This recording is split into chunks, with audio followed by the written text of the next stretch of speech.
जय श्री कृष्णा। राधे राधे।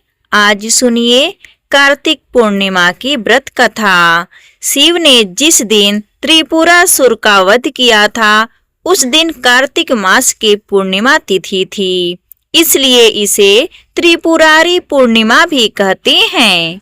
भगवान शिव द्वारा त्रिपुरासुर के वध की खुशी में देवताओं ने भगवान शिव की प्रिय नगरी काशी में जाकर दीप जलाई, इसलिए कार्तिक पूर्णिमा को देव दीपावली भी कहा जाता है। पौराणिक कथा के अनुसार असुर तारकाक्ष, कमलाक्ष और विधुनमाली ने देवताओं को पराजित करने के लिए कठोर तप किया।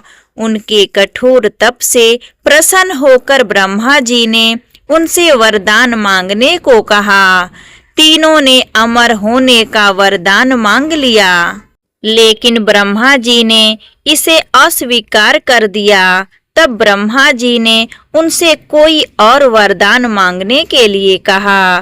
तीनों ने बहुत विचार करके वरदान मांगा कि आप हमारे लिए 3 अद्भुत नगरों का निर्माण करें। वे तीनों नगर जब अभिजीत नक्षत्र में एक पंक्ति में आए और जो देवता तीनों नगरों को एक ही बाण में नष्ट करने की शक्ति रखता हो वही शांत अवस्था में हमें मारे, तभी हमारी मृत्यु हो। हमें मारने के लिए उस व्यक्ति को एक ऐसे रथ और बाण की आवश्यकता हो जो बनाना ही असंभव हो। ब्रह्मा जी ने तथास्तु कहकर उन्हें यह वरदान दे दिया। ब्रह्मा जी ने विश्वकर्मा जी को तारकाक्ष के लिए स्वर्णपुरी, कमलाक्ष के लिए रजतपुरी और विद्यामाली के लिए लोहापुरी का निर्माण करने के लिए कहा। ब्रह्मा जी से वरदान प्राप्त होने के बाद तीनों असुर सभी लोकों में आतंक मचाने लगे। उन्होंने देवताओं को पराजित कर देवलोक से बाहर निकाल दिया। इन तीनों असुरों को ही त्रिपुरासुर कहा जाता था। त्रिपुरासुर के आतंक से त्रस्त होकर इंद्र देवताओं सहित भगवान शिव की शरण में गए। उनकी पीड़ा सुनकर शिव जी ने त्रिपुरासुर का संहार करने का निश्चय किया। भगवान शिव ब्रह्मा जी द्वारा उन तीनों को दिए गए वरदान के अनुसार एक विशेष रथ पर सवार हुए। इस दिव्य रथ की हर एक चीज देवताओं से बनी थी। सूर्य और चंद्रमा रथ के पहिए बने। इंद्र, वरुण, यम और कुबेर रथ के 4 घोड़े बने। हिमालय धनुष बने। शेषनाग प्रत्यचा बने। भगवान विष्णु बाण बने। बाण की नोक बने अग्निदेव। और भगवान शिव तथा तीनों असुरों के बीच इस प्रकार भयंकर युद्ध शुरू हो गया।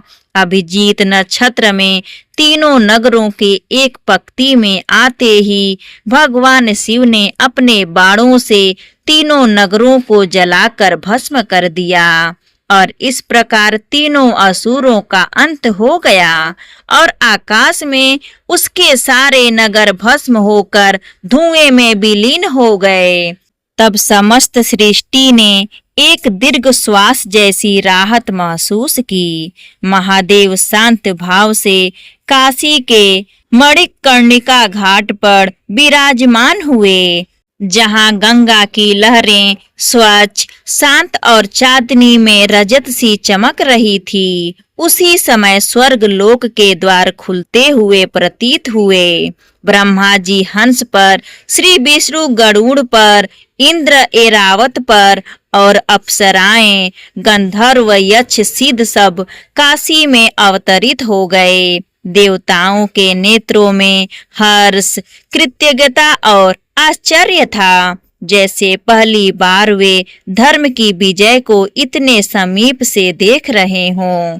देवराज इंद्र बोले, हे त्रिपुरांत शिव, आज का यह क्षण केवल युद्ध की विजय ही नहीं बल्कि प्रकाश की अंधकार पर जय है। इसे केवल मनाया ही नहीं जाएगा बल्कि याद रखा जाएगा। और वही गंगा तट पर पहला दीप प्रज्वलित हुआ, फिर दूसरा, तीसरा, और देखते ही देखते पूरा मणिकर्णिका घाट दीपों के समुद्र में बदल गया। हर दीप में एक संदेश छिपा था कि जब तक यह ज्योति जलती रहेगी, धर्म कभी मिट नहीं सकता। गंगा की धारा पर तैरते हुए दीप ऐसे लग रहे थे मानो आकाश के तारे पृथ्वी पर उतरकर गंगा जी में स्नान कर रहे हों। अप्सराओं ने नृत्य किया, उनके चरणों की थिरकन गंगा जी की लहरों में लय बनकर घुल गई। गंधर्वों ने गीत गाए, जिनकी ऊंची ऊंची ध्वनों में ब्रह्मांड की अनंतता गूंज उठी। और इस दिव्य साक्षी में भगवान शिव ने कहा, कार्तिक पूर्णिमा की इस रात्रि को देवता स्वयं दीपों द्वारा मनाएंगे। आज से यह रात्रि देव दिवाली कहलाएगी। और तभी से आज तक काशी की रात जब दीपों से जगमगाती है तो लगता है जैसे देवता अब भी हैं। गंगा जी के किनारे प्रकाश की जीत का उत्सव मनाते हुए और कार्तिक पूर्णिमा की रात्रि केवल दीपों की ही नहीं बल्कि सौभाग्य और संपन्नता की भी रात्रि होती है। इस दिन जब गंगा जी पर दीप तैरते हैं, जब आकाश में पूर्ण चंद्रमा अपनी शीतल रजत कांत बिखेरते हैं, तब ऐसा कहा जाता है कि स्वयं महालक्ष्मी पृथ्वी पर अवतरित होकर अपने भक्तों के घरों को निहारती हैं। यह रात्रि माँ लक्ष्मी जी की कृपा प्राप्त करने के लिए सबसे शुभ रात्रि मानी गई है।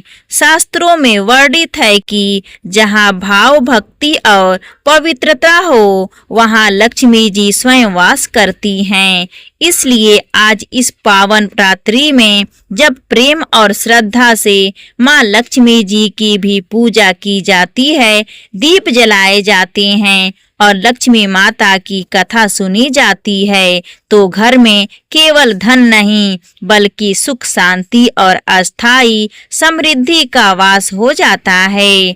और ऐसा नहीं कि केवल धन ही बढ़ता है, बल्कि घर से कलह समाप्त हो जाते हैं, मन में संतोष आता है और जीवन में मधुरता और मंगल के द्वार खुलते हैं।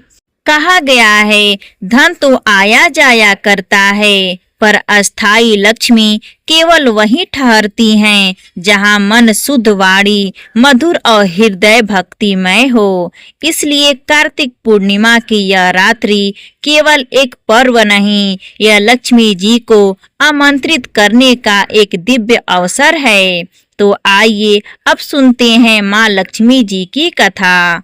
एक गांव में एक बार एक साहूकार रहता था। उस साहूकार की एक पुत्री थी। वह हर दिन नियम से पीपल सींचने जाया करती थी। पीपल के वृक्ष में से हर दिन लक्ष्मी जी प्रकट होती थी और वह चली जाती। एक दिन लक्ष्मी जी ने साहूकार की बेटी से कहा, तू मेरी सहेली बन जा। लड़की ने कहा, मैं अपने पिता से पूछकर कल आऊंगी। साहूकार की बेटी ने घर जाकर अपने पिता को सारी बात कह दी। तब उसके पिताजी बोले, बेटी, वह तो लक्ष्मी जी हैं, अपने को और क्या चाहिए, तू लक्ष्मी जी की सहेली बन जा। दूसरे दिन वह लड़की फिर गई। तब लक्ष्मी जी पीपल के पेड़ से निकल कर आईं और बोली, सहेली बन जा। तो लड़की ने कहा, बन जाऊंगी। और फिर इस तरह दोनों सहेलियां बन गईं। लक्ष्मी जी ने उसको भोजन का न्योता दिया। घर आकर लड़की ने अपने माँ पिताजी से कहा कि मेरी सहेली ने मुझे भोजन का न्योता दिया है। तब पिताजी ने कहा कि सहेली के जिम्मे जइयो, पर अपने घर को संभाल कर जाना। तब वह लक्ष्मी जी के यहाँ जिमने गई तो लक्ष्मी जी ने उसे साल 2 साला ओढ़ने के लिए दिया। रुपए दिए। सोने की चौकी, सोने की थाली में 36 प्रकार का व्यंजन भी दिया। जीम कर जब साहूकार की पुत्री जाने लगी तो लक्ष्मी जी ने पल्ला पकड़ लिया और कहा कि मैं भी तेरे घर जीमने आऊंगी। तो उसने कहा आ जाइयो। वह घर जाकर चुपचाप बैठ गई। पिता ने पूछा, बेटी सहेली के यहाँ जीम कर आ गई, लेकिन तू उदास क्यों बैठी है? तो उसने कहा, पिताजी मुझे तो लक्ष्मी जी ने इतना दिया, अनेक प्रकार के भोजन करवाए, परंतु मैं उन्हें कैसे जमाऊंगी? अपने घर में तो कुछ भी नहीं है। तब उसके पिता ने कहा कि गोबर मिट्टी से चौका लगाकर घर की सफाई कर ले। 4 मुख वाला दिया जलाकर लक्ष्मी जी का नाम लेकर रसोई में बैठ जाना। लड़की साफ सफाई करके लड्डू लेकर बैठ गई। उसी समय एक रानी नहा रही थी। उसका 9 लखा हार चील उठाकर ले गई और उसी साहूकार के घर पर वह 9 लखा हार डाल गई और साहूकार की पुत्री के हाथ से उसका लड्डू ले गई। बाद में साहूकार की पुत्री हार को तोड़ने बाजार में गई और सामान लाने गई तो सुनार ने पूछा, क्या चाहिए? तब उसने कहा, सोने की चौकी, सोने का थाल, साल दुसाला दे दो, मोहर दे दो और सामग्री दे दो। 36 प्रकार का भोजन हो जाए, इतना सामान दे दो। सारी चीजें लेकर बहुत तैयारी उसने की और रसोई बनाई। तब गणेश जी ने कहा, लक्ष्मी जी को बुलाओ। आगे आगे गणेश जी और पीछे पीछे लक्ष्मी जी चली आई। साहूकार की बेटी ने चौकी डाल दी और कहा, आओ सहेली बैठ जाओ, चौकी पर विराजमान हो जाओ। जब लक्ष्मी जी ने कहा, सहेली चौकी पर तो राजा रानी के यहाँ भी नहीं बैठी, किसी के भी यहाँ पर मैं नहीं बैठी। तो उसने कहा, लेकिन मेरे यहाँ तो बैठना पड़ेगा। तब साहूकार की पुत्री के आग्रह पर लक्ष्मी जी चौकी पर बैठ गईं। अब तो साहूकार की पुत्री ने उनकी खूब खातिर की। जैसे लक्ष्मी जी ने करी थी वैसे ही उसने भी की। लक्ष्मी जी उस पर प्रसन्न हो गई। घर में खूब रुपया और लक्ष्मी हो गई। साहूकार की बेटी ने कहा, मैं अभी आ रही हूँ, तुम यहीं पर बैठे रहना। ऐसा कहकर वह चली गई। लक्ष्मी जी गई नहीं और चौकी पर ही बैठी रहीं। उसको बहुत सारी धन दौलत सुख समृद्धि दे दी। हे लक्ष्मी जी, जैसा आपने साहूकार की बेटी को दिया वैसा सबको देना। कहते सुनते पुकार भरने वाले को सारे परिवार को देना। पीहर में देना, ससुराल में देना, बेटे पोते को देना। हे लक्ष्मी माता, सबकी दरिद्रता दूर करना, सबके कष्ट दूर करना और सबकी मनोकामनाएं पूर्ण करना। प्रेम से बोलिए लक्ष्मी माता की जय। कार्तिक पूर्णिमा का व्रत केवल धन संपदा के लिए नहीं, बल्कि अखंड सौभाग्य, परिवार में सुख शांति और संतान की दीर्घ आयु के लिए भी अत्यंत पवित्र माना गया है। शास्त्रों में कहा गया है कि इस दिन किया गया व्रत और कथा श्रवण तीनों लोकों तक का फल देता है। एक बार नंद बाबा के गृह में पूर्णिमा के दिन जब सुगंधित दीप जल रहे थे और गोकुल में उत्सव था, वातावरण था, तब माता यशोदा ने श्री कृष्ण से पूछ लिया, कन्हैया, यह पूर्णिमा का व्रत इतना पावन क्यों मनाया जाता है? तब श्री कृष्ण मुस्कुराए। उनकी आंखों में दिव्य प्रेम की चमक थी। उन्होंने कहा, मैया, इस दिन चंद्रमा अपने पूर्ण तेज में होता है। जैसे मन की पूर्णता और जो स्त्री इस दिन श्रद्धा से व्रत करती है, परिवार के लिए मंगल कामना करती है और प्रेम से दीप जलाती है, उसके घर में लक्ष्मी जी का अस्थायी वास होता है। जिस घर में विनम्रता, साफ दिल और परस्पर प्रेम हो वहां देवी स्वयं रुक जाती हैं। श्री कृष्ण ने आगे कहा, और इस दिन जो माता पूर्णिमा की कथा सुनती है वह अपने परिवार को अदृश्य आशीषों की छत्र छाया में ढक लेती है। उनके घर में कभी कलह का प्रवेश नहीं होता। यह व्रत मन की पवित्रता का उत्सव है। यह सुनकर मैया यशोदा ने आंचल फैलाकर आशीर्वाद मांगा, लल्ला ऐसा ही सदैव हो।